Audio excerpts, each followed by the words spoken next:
Allah yang melindungimu, Allah yang menamengimu, Allah yang menuntunmu. Kalau kamu sudah nyampe di level ini, jiwamu mutmainnah, menerima apapun yang sekarang sedang terjadi. Dan pasrah terhadap apapun yang nanti akan terjadi. Yang sudah terjadi, ikhlaskanlah. Yang sedang terjadi, terimalah. Dan yang akan terjadi, pasrahkanlah. Itu kuncinya hidup. Mengaji Hening bersama Dr. Fahrudin Faiz. Mari kita simak. Untuk bisa Jawa bares, Jawa teles, Jawa sejati, pertama-tama kita harus mau membaca, mau belajar. Bergurulah kepada alam semesta sekelilingmu. Pahami ketunggalanmu dengan alam semesta, ketunggalanmu dengan manusia yang lain. Murid gurune pribadi, guru murite pribadi, pamulangane sengsarane sesami, ganjarane ayu lan arume sesami. Yang jadi murid dirimu sendiri, yang jadi guru dirimu sendiri. Murid juga guru, guru juga murid. Pelajarannya apa? Penderitaan sesama. Bacalah sekelilingmu, banyak penderitaan, banyak kesengsaraan.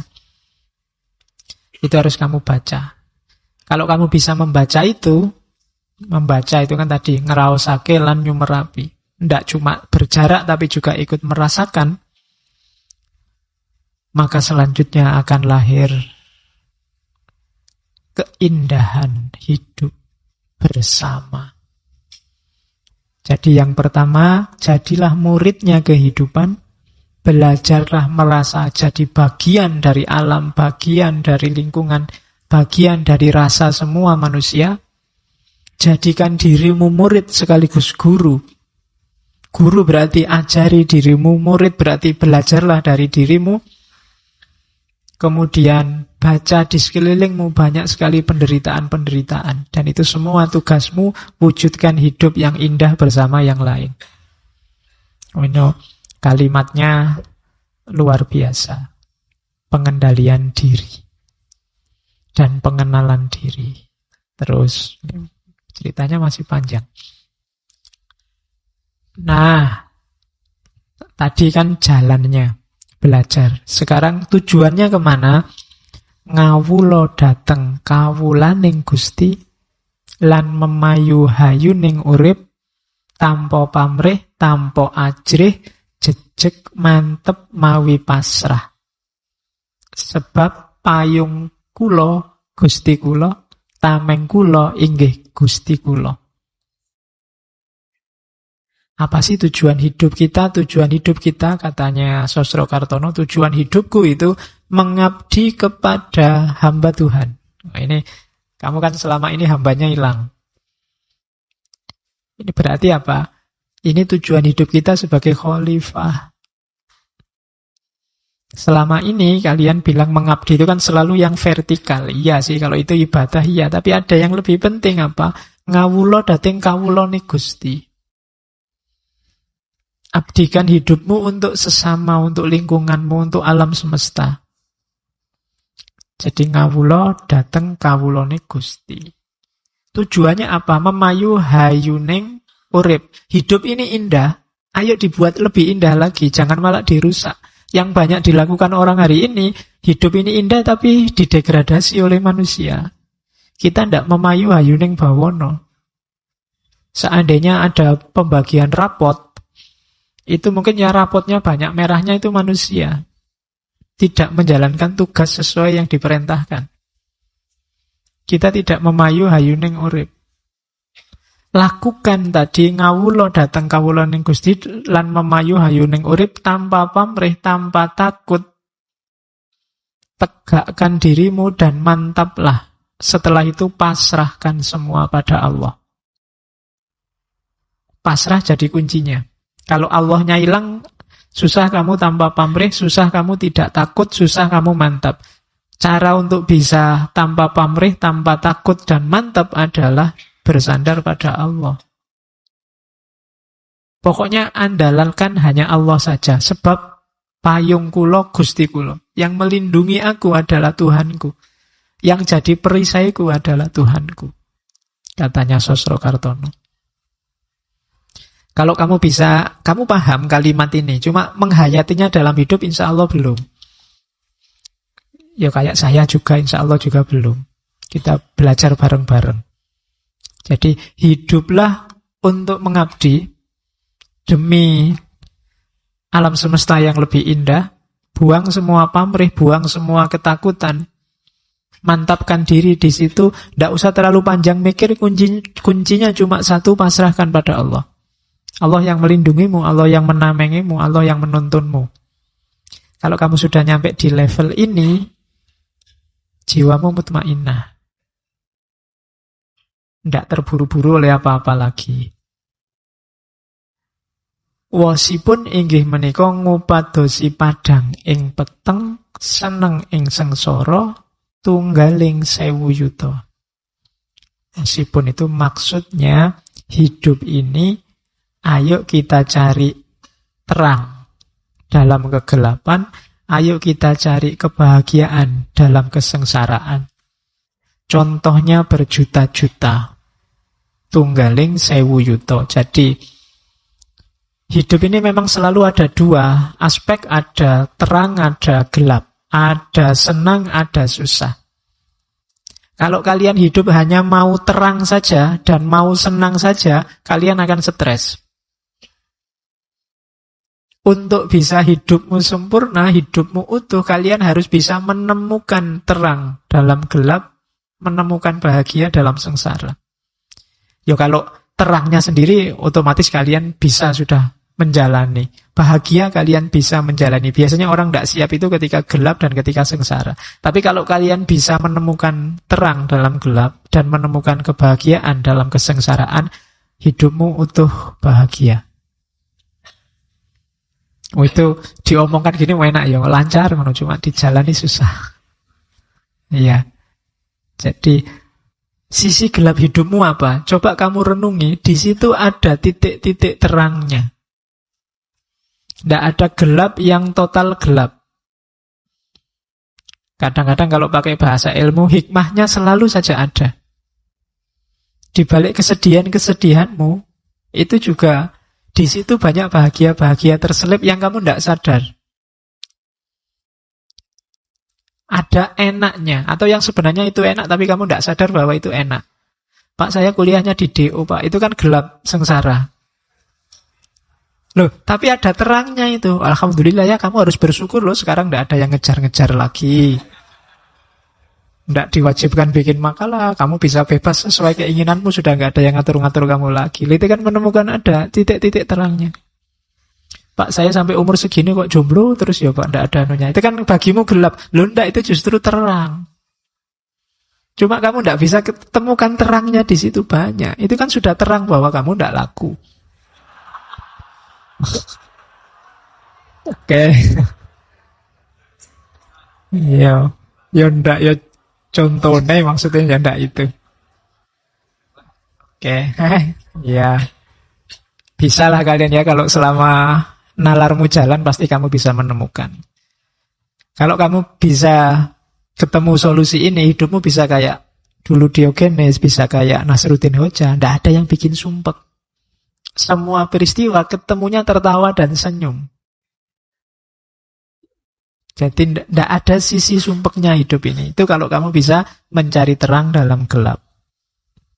Dan menemukan kebahagiaan dalam kesengsaraan. Diputus pacar, ketok ya sumpek. Tapi alhamdulillah bisa nambah wawasan, nyari lagi. Nah ya kan itu terang. Dibandingkan yang bertahun-tahun pacari itu, terus kan itu wawasannya sempit. Tapi kalau banyak wawasannya luas. Nah, itu menemukan terang dalam gelap. Oke, ya kamu kalau dicontohin ngono melek. Oke, serius lagi. Terus. Nah, ada prinsip dalam hidup kejawen. Yang pertama, harus diingat memang dalam Jawa itu fokusnya lebih pada ke batinnya.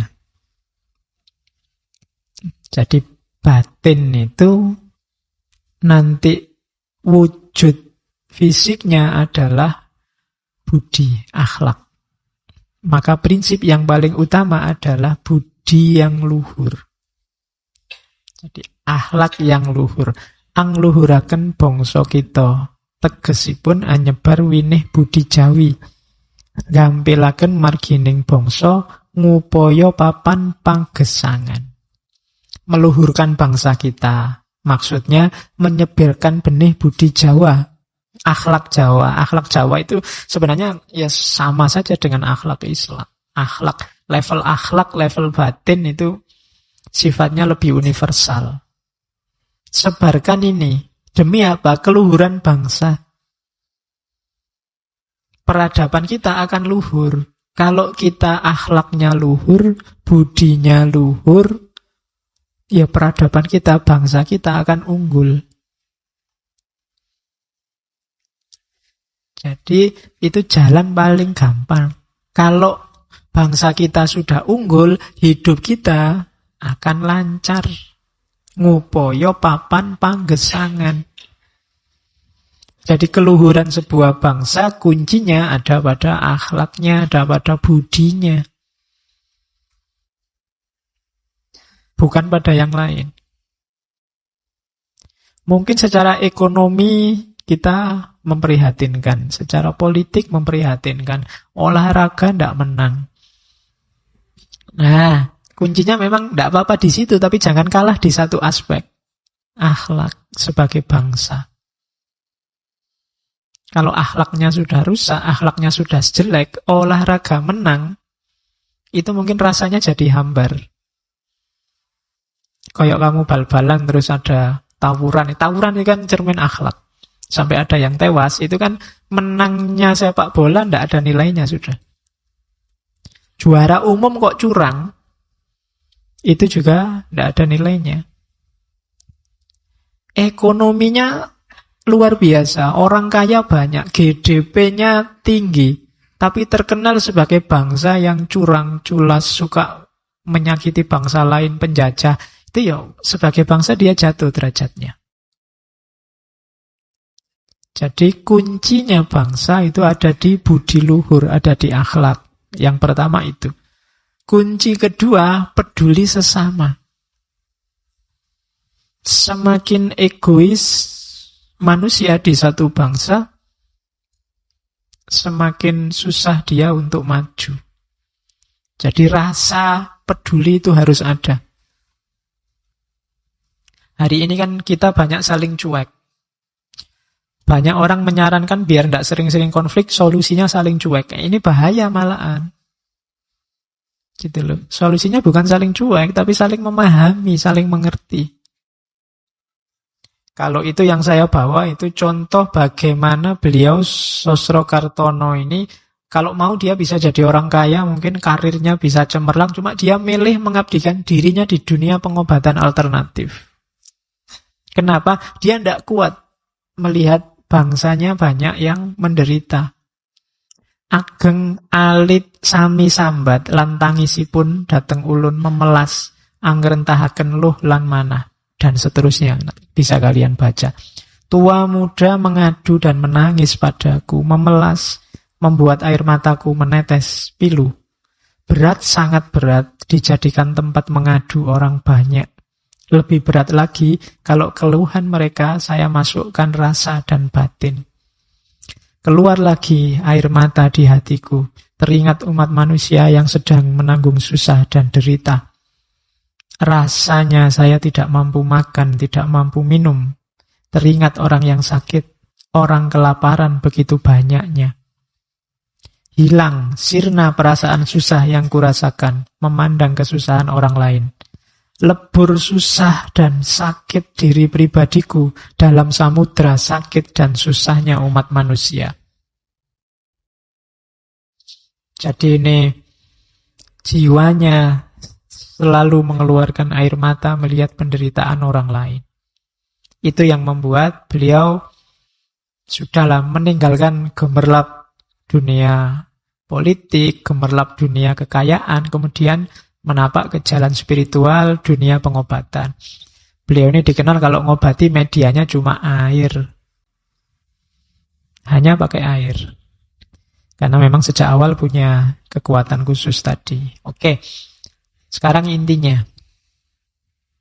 Kalimat ini pasti sering kalian dengar. Kapan-kapan kalau ada yang mau ziarah ke makamnya Sosro Kartono di Kudus, silahkan, makamnya ada di Kudus. Di sana juga ada yang suka baca-baca, di dekat makamnya itu ada semacam perpustakaan, tapi banyak juga buku-buku tentang beliau yang dijual. Jadi teman-teman yang ingin koleksi bukunya boleh ke sana. Ada banyak kalimat di seputar makamnya. Kalau yang 4 ini kelihatannya ada di sisi kiri. Kalau sini kiri ya, kirinya nisan. Jadi kan itu ada cungkupnya itu, nanti di bagian kiri ada tulisan ini. Sugih tampo bondo, digdaya tampo aji, ngeluruk tampo bolo, menang tampo ngasoraken. Jadi ini insya Allah sering kalian dengar kalimat ini dari Sosro Kartono sebenarnya.